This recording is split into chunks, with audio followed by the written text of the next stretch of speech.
샬롬 샬롬 샬롬 샬롬. 하나님 사랑합니다. 여러분 주 안에서 사랑합니다.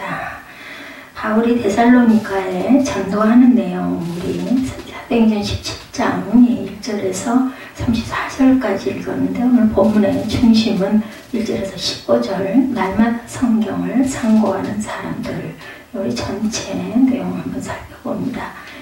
네. 바울은 데살로니가에서 베레아에서 그리고 아덴에서 계속해서 선교 사역을 하죠.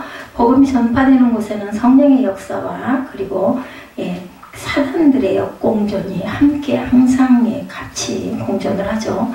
합력하여 선을 이룬 하나님의 역사는 시기와 핍박마저 선하게 사용하심을 우리가 봅니다.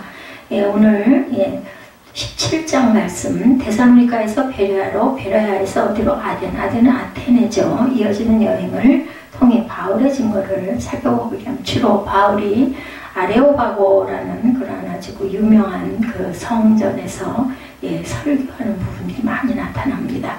데살로니가에서의 바울 1절에서 2절 우리 34절까지 다 읽었죠. 회당에서 가르치는 부분이 나타납니다. 바울의 선교 전략 중에 하나는 회당을 복음 증거의 장소로 사용했다는 것. 그 이유는 회당에서 메시아의 오신 것, 사역에 관한 구약 예언이 읽혀졌었기 때문이죠. 특히 예수님이 처음에 말씀을 증거한 부분이 이사야 부분을 회당에서 읽으셨습니다. 또한 회당에서 유대인뿐만 아니라 유대교에 입교한 이방인들에게 복음을 증거할 수도 있는 장소였기 때문이기도 하다. 두 가지죠.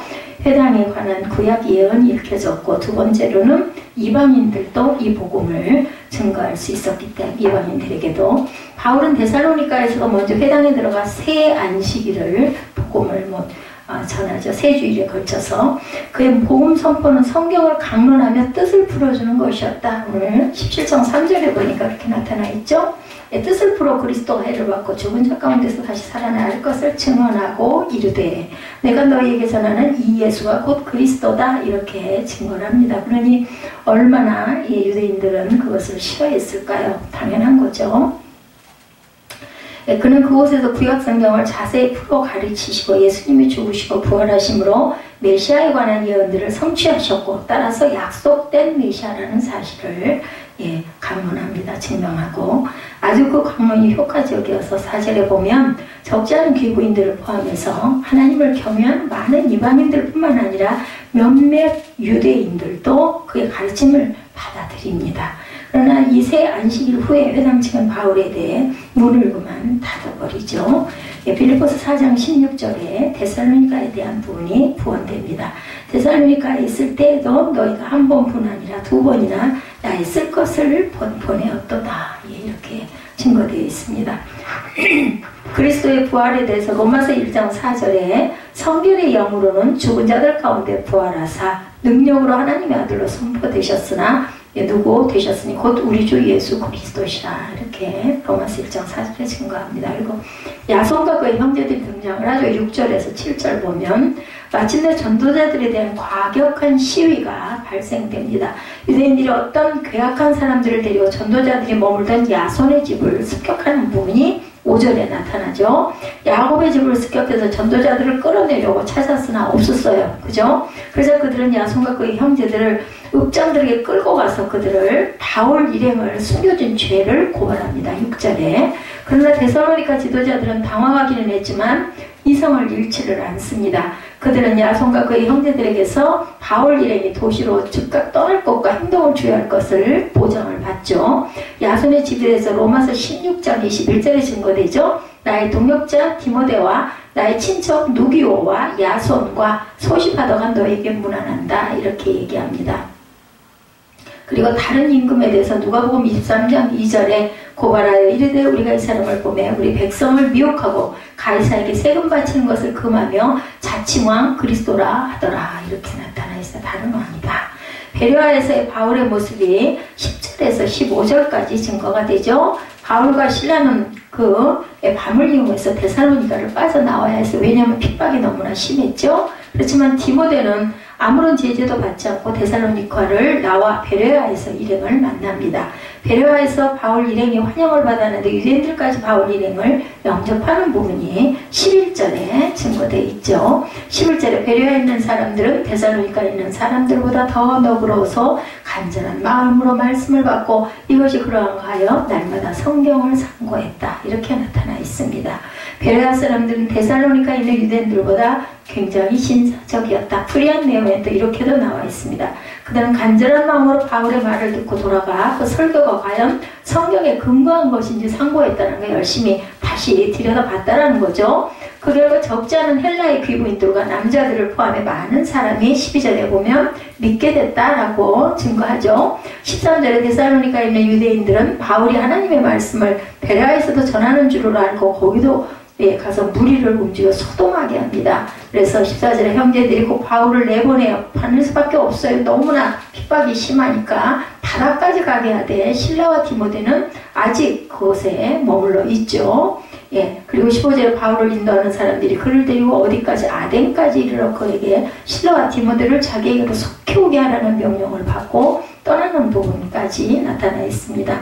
성경을 상고했다. 너희는 야훼의 첩을 찾아 읽어오라 라는 뜻을 갖고 있습니다. 상고했다라는 것은 이사야 34장 16절에 이 같은 내용이 나타나죠. 이것들 가운데 빠진 것이 하나도 없고 죄짝이 없는 것이 없으리니 이는 여호와 입이 이를 명령하셨고 그의 영이 이것들을 모으셨다 증거합니다. 매일의 의무에 대해서 히브리서 3장 13절에 오직 오늘이라 일컫는 동안에 매일 피차 뭐해서 권면하여 너희 중에 누구든지 죄의 유혹으로 완고하게 되지 않도록 해라. 우리가 늘 매일매일 그죠? 서로서로 권면하라는 얘기예요. 어떤 문제가 생기면 그것을 막 닫아놓고 감출 게 아니라 드러내놓고 같이 기도하기도 하고 또한 그것을 좋은 말로 권면하기도 하고 이래라는 거죠. 그 믿음의 자녀들은 유대인들의 소동이 13절에 나타나 있죠. 데살로니가에서 바울을 대적하던 유대인들이 그가 베레아에 있다는 소식을 듣고 몰려와서 군중들을 선동해서 시끄럽게 합니다. 실라와 디모데는 며칠 더 머물면서 베레아 교회 성장을 도왔다. 14절에 그러죠.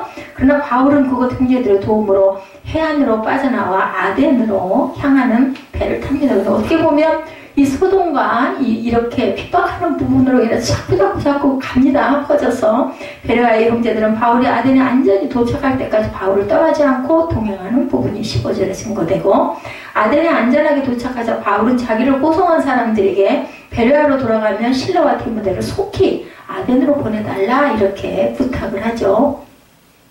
복음의 방해에 대해서 마태복음 18장 7절에 실족하게 하는 일들이 있으므로 말미암아 세상에 화가 있도다. 실족하게 하는 일이 없을 수는 없으나 실족하게 하는 그 사람에게는 화가 있도다 합니다. 그래서 믿음을 실족하게 하는 것처럼 큰 죄가 없습니다. 성령 회복죄가 가장 크죠. 교회를 핍박하는 자들에게는 당연한 화가 따른다라는 겁니다. 복음의 방해에 대해서 실족하는 자들이 있었을 때 그들은 화를 당하는데 아덴에 대한 설명이 데살로니가 전서 3장 1절에 우리가 참다 맡아요. 우리만 아덴에 머무르기를 좋게 생각하고 우리 형제 곧 그리스도의 복음을 전하는 하나님의 일꾼인 디모데를 보내노니 이는 너희를 굳건하게 하고 너희 믿음에 대하여 위로하기 위해서다. 이렇게 해서 디모데가 아주 여러 곳에서 인기 있게 이렇게 불러서 오게 하고 쫓아가서 같이 복음을 전하는 사역을 합니다. 아덴에서의 바울의 모습이 16절에 나타나 있죠. 아덴은 페리클레스 시대의 지중해권 지역을 이끌던 정치적인 주도권은 상실했지만 그 영광스러운 과거 때문에 여전히 큰 명성 아테네죠. 누리고 있었다. 그런 도시였다. 아테네는 아크로폴리스 성체뿐만 아니라 도처에 신전들과 신상들이 있어 여러 신들에 대한 신앙을 얘기해주고 있습니다. 아주 그런 고대 도시 여러 가지 유물들이 많은 그런 도시죠. 그중 가장 주된 신은 아덴의 수호 여신 팔라스 아테네. 아덴인들은 그녀에 대한 존경으로 파르데논 신전을 지어서 헌납을 합니다. 그 아테네라는 여신 때문에 파르데논 신전이 지어져서 헌납을 받았다. 우상이 가득하다고 이사야 2장 8절에 그 땅에는 우상도 가득하므로 그들이 자기 손으로 짓고 자기 손가락으로 만든 것을 경배한다라고 증거되어 있습니다. 신전에 대해서 사무엘상 5장 2절에 블레셋 사람들이 하나님의 괴를 가지고 다곤의 신전에 들어가 다곤 곁에 두었더니 이렇게 증거됩니다. 그래서 아덴 사람들을 바울은 상당 기간 동안 아덴에 혼자 남겨있게 됩니다. 그래서 그 시간을 선용해서 아덴 도시를 관찰해 보았더니 알지 못하기는 신이라고 새긴 그 단도 보게 돼요. 여러 가지를 보게 되죠. 이것이 계기가 되어 바울은 그 도시의 철학자들과 이제 변론을 합니다. 그러니까 바울처럼 이렇게 학문을 많이 한 사람이 아니면 이 사람들을 같이 상대할 수가 없었을 거예요. 그렇기 때문에 하나님께서는 미리 이런 모든 공부를 바울이 할 수 있게끔 시켰고, 제가 말씀드렸죠. 자기 고향에서 몇 년 동안 10년 동안이나 그저 조용하게 묵묵히 잠을 자고 있지는 않았겠죠. 성경 연구를 아마 많이 했을 겁니다. 광야에서 3년, 그리고 나서 자기 고향으로 돌아가 10년, 그리고 이제 바나바가 불러서 동역 사역을 하면서 전도 여행이 이루어진 것이다. 그래서 아무리 은혜를 받고 은총을 받아도 나름대로의 준비 기간은 누구에게나 다 있다. 아덴에도 유대인 회당이 있어서 그는 거기에 가서 유대인들과 하나님을 경외하는 자들과 더불어 또 변론을 합니다. 이 회당의 구성원들은 일반적으로 아덴 사람들의 타종교에 대한 피상적인 관용정신의 영향을 받아서 다른 지역과는 달리 소동이 일어나질 않아요. 그나마 다행히 아테네에서는. 아덴 사람들은 늘 새로운 것에 관심이 많았기 때문에 서로 그런 것들을 가지고 이러쿵저러쿵 콩이야 팥이야 네가 옳으니 내가 옳으니 막 이런 걸 따지고, 그러니까 먹고 살기가 좀 여유가 있었다는 얘기예요. 그러다 보니까 이런 문화가 아주 굉장히 발달되어 있다. 제가 그 대학원에서 공부할 때도 이쪽에 그 얘기들을 굉장히 재밌게 우리들이 많이 들었습니다. 호기심이 있었다라는 거죠. 그런 부분에 요한복음 12장 9절에도 유대인의 큰 무리가 예수께서 계신 줄을 알고 오니 이는 예수만 보기 위함이 아니요 죽은 자 가운데 살리신 나사로도 보려 함이라. 이런 것들을 많이 보고 싶어 했다. 알지 못하는 신에 대해서 19절에 증거하죠. 아덴에는 아레오바고 법정이라는 고대로부터 내려온 기관이 있었습니다. 아덴의 철학자들은 바울을 그곳으로 데려가 그의 가르침을 설명해 줄 것을 요청합니다. 그러니 핍박을 받아가지고 아덴으로 간 게 아주 잘 간 거예요. 그죠? 그래서 아레오바고에서의 바울의 설교는 바울의 전도 방법을 연구하는데 대단히 중요했다. 그래서 그 바울 전도사님이 자기의 그 닉네임을 아레오바고라고 써놨는데, 그걸 제가 발견을 하고 딱 그걸 찾아봤더니 이런 그 기관이더라고요. 이 바울이 설교했던 곳. 바울은 알지 못하는 신에게라고 새긴 비명을 보고 전도의 접촉종을 거기서 찾습니다. 23절에 그는 아덴 사람들이 신에 대한 관심과 경건에도 불구하고 참다운 신을 알지 못하고 있다고 22, 23절에 증거하죠. 그리고 바울은 그들에게 참신을 선포합니다. 24절에 보면 하나님은 바로 우주의 창조자요 주제로서 참신이다 이렇게 얘기하죠. 이는 그들에게 심각한 도전입니다. 도대체 이게 누구야? 그리고 그들은 예수의 부활에 부딪힙니다. 아니 이게 뭐야? 그런 게 미쳤다고 이제 그런 부분이 뒤에 나타나죠. 인간의 지혜와 하나님의 지혜가 뭐예요? 대립이 돼서 마주치죠. 더 이상 그들을 받아들일 수가 없었다. 그들은 조롱을 합니다. 32절에 보면 그들이 죽은 자의 부활을 듣고 생전 처음 듣는 소리예요. 어떤 사람은 조롱도 하고 어떤 사람은 이 일에 대해요. 내 말을 다시 듣겠다 이렇게도 하니 바울이 그들 가운데서 떠납니다. 몇 사람이 그를 가까이 믿습니다. 그래도 그 중에는 아레오바고 관리 디오누시오와 다말이라는 여자와 또 다른 사람도 있었더라. 그래도 어쨌든 여기서 열매를 맺죠. 자, 인간의 지혜와 하나님의 지혜가 이제 부딪힙니다. 충돌을 하죠. 더 이상 그들은 받아들일 수가 없었어요. 하나님의 대한 무지가 나타나죠. 디모데후서 3장 7절에 보니 항상 배우나 끝내 진리의 지식에 이룰 수가 없느니라. 한계라는 얘기예요. 디모데전서 2장 4절에도 증거하고 있습니다. 우리 17장에서 때를 얻든지 못 얻든지 사도행전 17장 내용 중에서 복음을 전하려고 힘썼던 바울의 마음 자세를 우리가 보았습니다. 그 복음 선포의 방법에서 현대의 선교 전략을 그 지혜를 굉장히 얻는데 얻어야 한다라는 이야기들을 많이 합니다. 바울이 이렇게 핍박을 받으면서 계속해서 베레아에서 다시 또 아데네로 거기서 또 많은 많은 학문이 있는 그런 철학자들하고 함께 부딪히면서도 하나님의 그 복음 사역을 굳건하게 펼쳐나가는, 결국은 또 능력도 있어야 되겠다, 지식도 있어야 되겠다, 하늘의 지혜를 또한 빌려. 우리 기도는 또 얼마나 많이 했겠습니까? 때로는 복음으로 인한 고난을 당하는 그러한 상황 속에서도 바울이 하나님의 지혜를 찾았음을 우리가 본문에서 봅니다. 뭐라고요? 날마다 성경을 상고하는 사람들. 저는 15절 말씀이 참 좋더라고요. 예, 그거 보니까 뭐라고 그래? 데살로니가에 갔을 때 밤에 10절에 보니까 형제들이 바울과 실라를 베레아로 보내니 그들의 이르러 유대인의 회당에 들어가니라. 11절이죠. 베레아에 있는 사람들은 데살로니가에 있는 사람들보다 더 너그러워서 간절한 마음으로 말씀을 받고 이것이 그런가 하여 날마다 성경을 상고했다. 예, 여기 보니 요한복음 17장 14절에서 18절에도 그 내용들이 나와 있습니다. 그 중에 믿는 사람이 많고 헬라의 귀부인과 그러니까 여유가 있는 사람들이 그나마 귀를 더 연 거예요. 뭔가 호기심이 있고 뭔가 좀 듣고자 하고 해가지고 그래서 결국은 많은 귀부인과 남자가 적지 아니하나 데살로니가에 있는 유대인들은 바울이 하나님의 말씀을 베레아에서도 전하는 줄 알고 또 거기까지 무리를 보내서 소동을 하게 합니다. 자, 바울 사도는 2차 전도 여행에서 먼저 빌립보에서 복음을 전했죠. 그래 이것이 이제 데살로니가로 그리고 베레아로 거기서 단 아덴으로 이렇게 연결이 됩니다.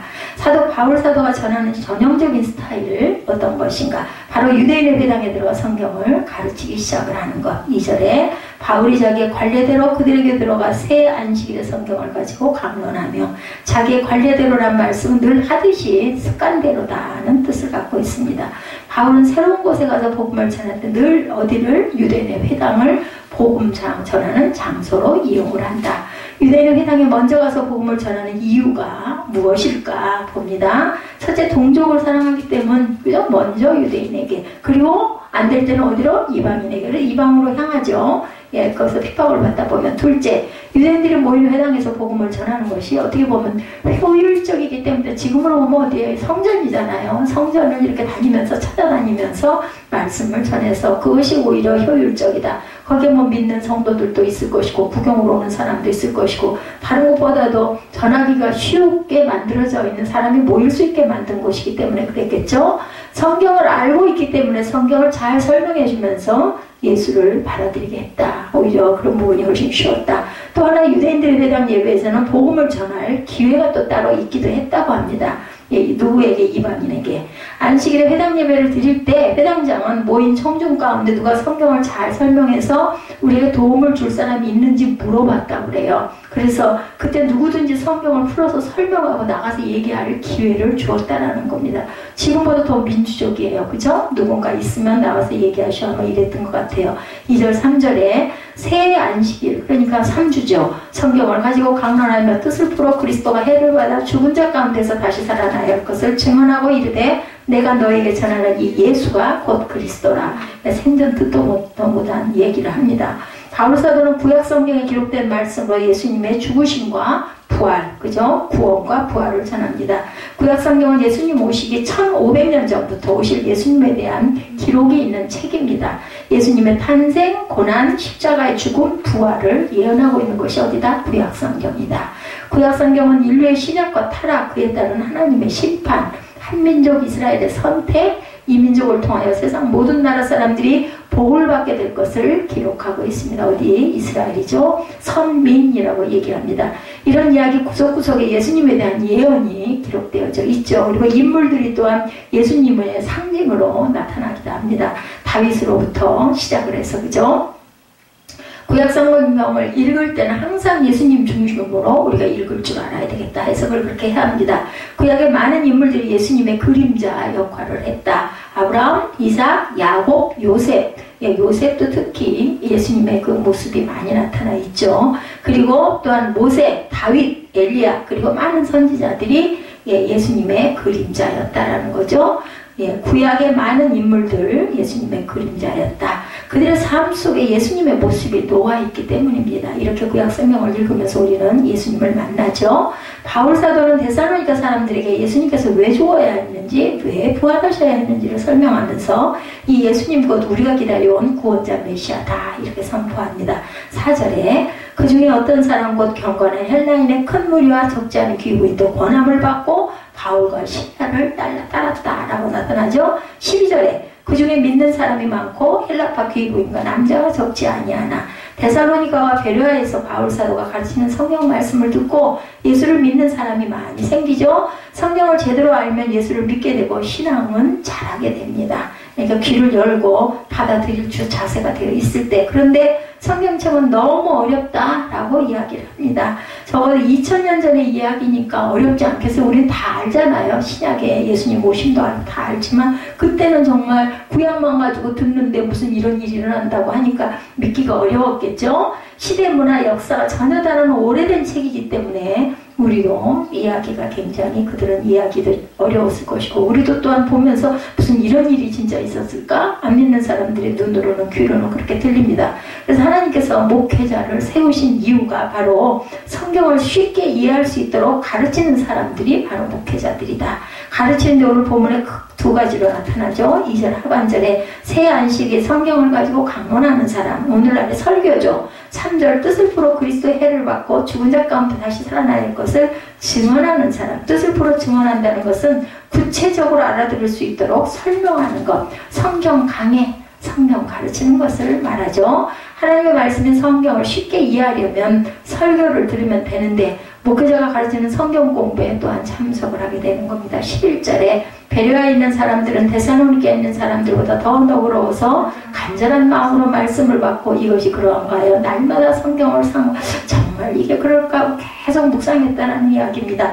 베레아 사람들은 간절한 마음으로 바울 사도께 전하는 말씀을 바울 사도가 전하는 말씀을 받죠. 말씀을 들으면 그 속에서 무엇을 진리를 발견하게 됩니다. 하나님의 마음을 읽게 되고 알게 되죠. 하나님이 지혜를 얻고 하늘의 위로를 또한 받습니다. 자신의 죄를 깨닫게 하기도 하고 회개하게 되기도 하고 어려움을 헤쳐나갈 또한 힘을 얻기도 합니다. 오늘도 간절한 마음으로 말씀을 받는 저와 여러분들에게 은혜가 있으시길 주님의 이름으로 축복합니다. 베레아 사람들은 간절한 마음으로 바울 사도께서 전하는 말씀을 받을 뿐 아니라 이것이 그러한가 하고 날마다 성경을 상고했다. 상고한다는 것은 어떻게 보면 자세히 조사해봤다. 예, 그러니까 뭐 어디에 무슨 말씀이 있습니다. 우리가 항상 신약이나 구약에서 증거하는 것처럼 그들도 그렇게 연구하고 찾아봤다라는 거예요. 오늘은 너무 쉽지만 그때는 상당히 어려웠을 겁니다. 성경을 또 본인들이 갖고 있지도 않잖아요. 얼마나 어려웠을까. 그 받은 말씀이 정말 그러한가? 집에서 바울 사도에게 들은 말씀을 날마다 생각하고 조사했다. 뭐 자료가 있었겠어요? 오늘과 같이 뭐 성경을 들여다볼 수가 있었겠어요? 이 당시에 오늘 같은 인쇄술이 없었습니다. 그래서 어쩌면 또 더 열심히 거기에 몰두했을 수 있지 않았을까? 요즘에는 그냥 틀기만 하면 말씀이 계속 나오다 보니까 그죠? 저는 그 수원집을 가면 항상 은혜를 받아요. 정말 있는 내내 그 극동방송을 크게 틀어놓고 그렇게 오고 계세요. 그래서 아주 그냥 거기 드나드는 사람들은 안 들을 수가 없을 정도로. 자, 가정마다 없고 회당 안에만 있었던 거기 때문에. 그러니 베레아 사람들이 날마다 성경을 상고했다는 것은 성경을 읽었다는 것이 아니라 안식일마다 들었던 말씀, 그죠? 어렸을 때부터 듣고 배우고 암송했던 성경 말씀을 떠올리고 그래서 그렇게 아이들이 그렇게 그걸 외우게 했대요. 성경이 없기 때문에. 어렸을 때 3살 꼬마 때부터. 그래서 밥상머리의 그 말씀이라고 얘기하죠. 바울 사도께서 전한 말씀이 성경 말씀에 근거한 것인지 아닌지 이걸 계속 조사를 해봤다. 자, 날마다 성경을 상고한다는 것은 우리에게는 그 뭐 매일 성경을 읽는 거, 그죠? 몇 페이지씩 읽는 거와 똑같다. 그리고 성경을 공부합니다. 각 교회에서는 뭐 굉장히 그 신구약 성경 통독들 많이 하죠. 예, 그리고 날짜를 정해놓고 뭐 목요일, 화요일 예배가 없는 날 낮반, 뭐 저녁반 이렇게 해가지고 다들 그 시간을 정해놓고 와서 성경을 배우기도 하고 가르치기도 합니다. 그래서 저희가 그 시간이 따로 없기 때문에 수요일, 금요일을 많이 이용하고 주일 3부 예배 때 그날 드린 예배의 그 내용들을 우리도 같이 읽어보고 있죠.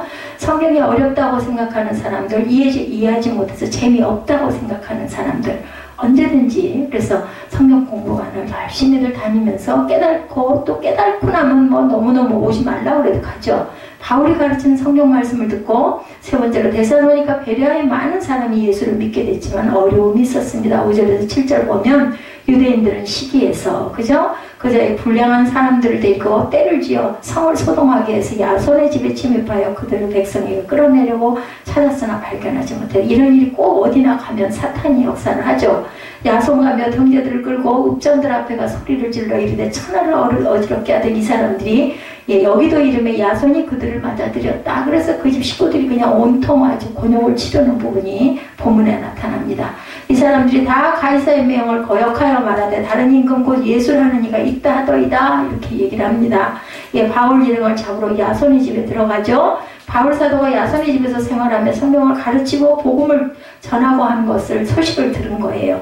바울 일행을 못 찾죠. 그래서 이미 피신을 시켰을 것이고 야손과 몇 형제들을 고소하고 보석금을 받고 돈을 낸 거예요. 풀려납니다. 데살로니가에서 바울 일행을 방해하던 유대인들이 베레아에서도 바울의 복음 전도를 이렇게 방해를 했습니다. 오늘 우리에게도 이런 일들은 많이 일어나죠.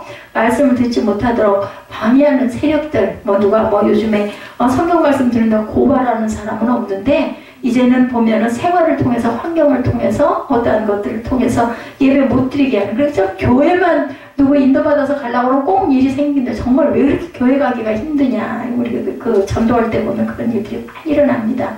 주일 예배도 말씀을 못 듣도록 요즘엔 아주 똑똑한 역할을 하는 게 휴대폰이죠. 수요 예배, 금요철야 새벽기도 다 상황을 만듭니다. 이것이 사단의 대적. 권사님 그 얘기하더라. 사단이가 하고 얘기, 사단이가 수요 예배를 거기서 인도하신다고 그러죠. 그런 얘기를 재밌게 하니까 사람들이 많이 모이는 것 같아요.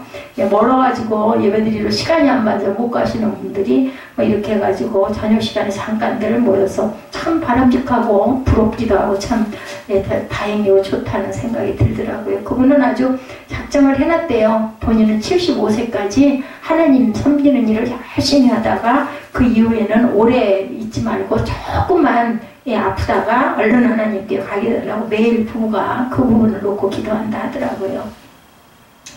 그분을 보면서 도로가 생각이 그렇게 났어요. 그분이 도로가를 아는지 모르는지 도로가 얘기를 해도 별 반응은 없는데 참 구제하는 일을 수선하는 일로 그분이 양복, 여성 양복 사업을 크게 했었대요. 그렇게 해서 그걸 만들기도 하고 굉장히 오랫동안 그 일을 그렇게 많이 하시다가 그게 잘못 실패해가지고 지금은 이제 교회 섬기는 일을 하려고 그렇게 거기서 그래서 근데도 한 달에 그거 유지를 하고 그 섬기는 일을 하려면 350만 원 정도 이상이 들어와야 되는데 여름철에는 마이너스가 여지없이 한 200만 원 정도 150만 원 정도 나서 아주 그냥 은행에서는 신용불량이 돼가지고 이자가 13% 15%씩 올라간다는 얘기. 그래서 기도 제목이 그거 카드론 쓰지 않게 해달라는 게 기도 제목이에요. 그 얘기를 와서 하시니 제가 그걸 어떻게 받아요. 그래서 20%를 11조로 보냈어요. 그냥 옷도 수선도 자꾸 해주시고 또 이번에도 저고리 하나 늘리는 일이 있고 그랬기 때문에 그 오래된 옷이기는 한데 그 갖다 없앴다는 것이 다행히 있어가지고 들고 오신 거죠 그날. 그래서 보냈습니다. 그 천열매를 항상 하신다고 그러더라고요. 많든 적든 초순에 들어오는 그 수입을 그대로 모아가지고 그 감사원금으로 늘 보내고 있다고. 그래도 이제는 장모님이 남편이 장모들하고 그러니까 둘이 이름을 하면 안 돼. 얼마 년 동안 말을 안 하더니 그래서 요즘에는 두 사람 분의 이름을 써가지고 장모님 손에다 쥐어준대요. 본인 보고 내라고. 그렇게 하고 기도를 한다는 이야기를 들었으면 참 부럽고, 근데 남편이 그렇게 못됐다 그러고 그 마음에 상처도 많은데 얘기를 들어보니까 저는 부럽더라고요. 그렇게 먹을 걸 만들어 놓고 일절 그 주방의 일은 안 한대요. 그 권사님은 집에 가면 그렇게 맛있는 것들을 만들어 놓고 밥을 먹자고 꼭 그렇게 그걸 아주 잘하신다고 그래서 정말 얼마나 좋으냐고. 그리고 교회에서도 그 하시는 일을 그렇게 옆에서 잘 도와주시고 섬겨주신다고. 그냥 외부에서 볼 때는 아무 근심 걱정 고생 안 할 것 같은데 거꾸로 또 대적하는 사단이가 그 속에 들어있어가지고 막 자기의 그 상처를 아내한테 그렇게 욕을 하면서 푸는 부분도 있고 또 그 여성들하고 카톡하고 전화하는 부분 때문에 그렇게 상처를 받아가지고 얼마 전부터 그 양반 좀 데려가게 해달라고 이혼하게 해달라고 기도했다 그래서 때로 그런 일은 없을 거라고 제가 문자를 보내드렸어요.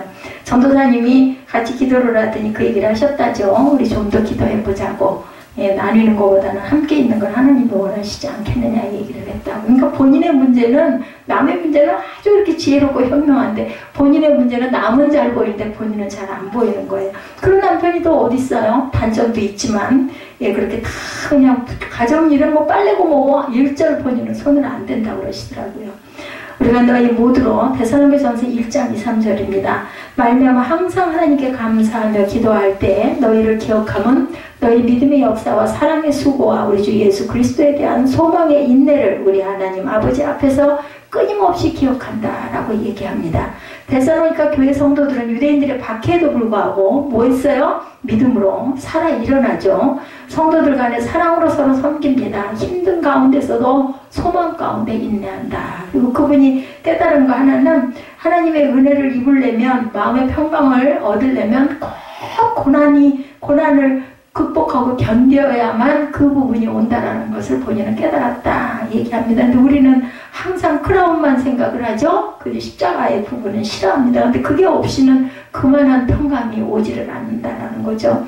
그러므로 너희가 데살로니가전서 1장 7절에 마게도냐와 아가야에 있는 모든 믿는 자의 본이 되었느니라 이렇게 이야기하고 있습니다. 그래서 성경을 날마다 상고해야 할 이유는 우리가 너무나 잘 알지만 말씀이 내 인생을 이끌어가기 때문이다. 우리가 그 예배 드리면서 말씀 읽으면서 나한테 주시는 말씀이다 할 때가 참 많죠. 그리고 맞아 그렇지 또 이해하고 인정하고 갑니다. 그래서 우리는 늘 마음이 흔들리기 때문에 물론 수요 예배, 그 얘기 제가 들었습니다. 언제 수요일날 예배드리라고 예수님이 말씀하셨느냐, 사람이 만들었다. 물론 사람이 만들었는데 왜 만들었을까요? 중간에 예배를 드려서 다시 또 무장하고, 다시 새로워지라고 만들어놨지 않을까? 새벽 예배는 누가 만들었어요? 예수님이 만드셨죠. 어느 놈이 만들어가지고, 아니면 정말 할만한데, 목회할 만한데 그런 얘기를 한다고 그러죠. 이건 새벽 예배도 아니지만, 우리는 듣지만, 예수님은 항상 새벽 미명에 산에 올라가서 기도하셨죠. 예, 우리가 항상 내비가 있으면은 목적지 갈 때 불안하지 않습니다. 저 같은 길치는 내비가 있어도 처음 가는 길은 두렵지만 그 내비도 없고 모르고 하면은 이제 나가지를 못하죠. 어딜 가겠어 이런 것처럼 우리 인생의 내비게이션은 성경 말씀이라는 거 잊지 마시기 바랍니다.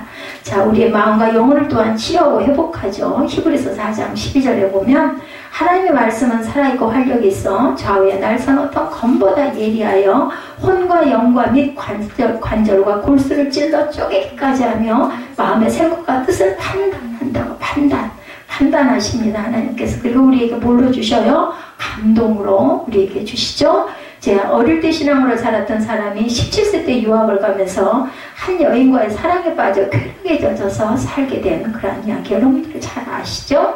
예, 기독교 이단이었던 만이교에 한동안도 빠져서 플라톤의 그 사상에 심취해서 기독교를 떠나 방황하고 어머니의 눈물 어린 그 기도, 아들을 위한 기도로 인하여서 나중에 깨닫고 돌아오게 되기도 하죠.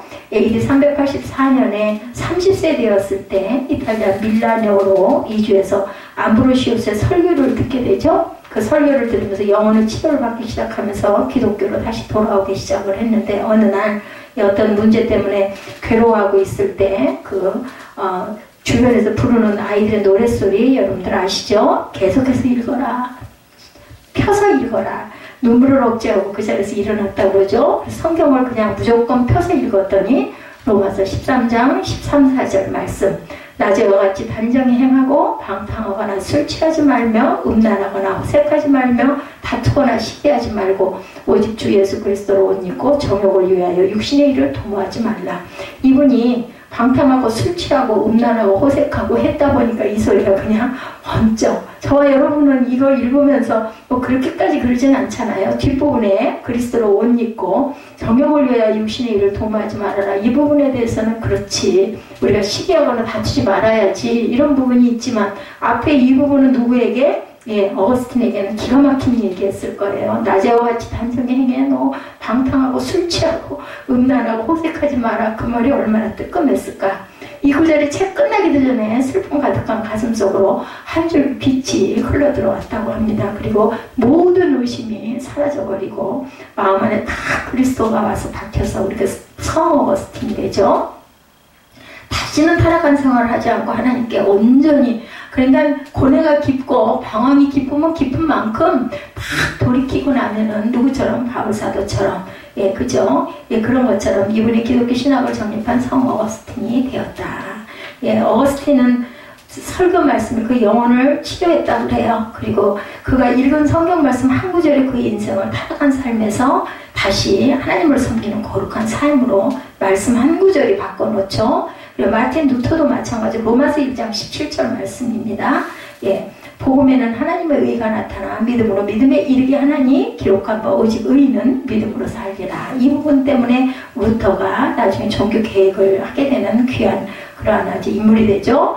이 한 구절의 말씀으로 가문 가운데 있는 중세 타락한 기독교의 생명의 횃불을 들게 됩니다. 이 한 구절의 말씀이 한 사람만이 아니라 한 시대를 변화시키는 능력의 검이 되죠.